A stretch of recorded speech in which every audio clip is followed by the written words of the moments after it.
যদি কথা দাও বন্ধু, দিনের পথে দিও থাকবে। যদি কথা দাও দিন কায়েমে,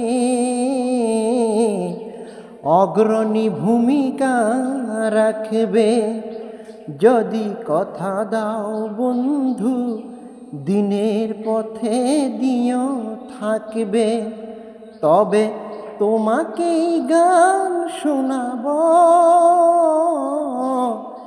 যে গানে হৃদয়টা জাগবে। আমার এই কণ্ঠ যদি তোমার হৃদয়ে লাগে, তাহলে আমার এই কণ্ঠ দিন প্রচারের কাজে লাগবে। যদি কথা দাও বন্ধু, দিনের পথে দিও থাকবে।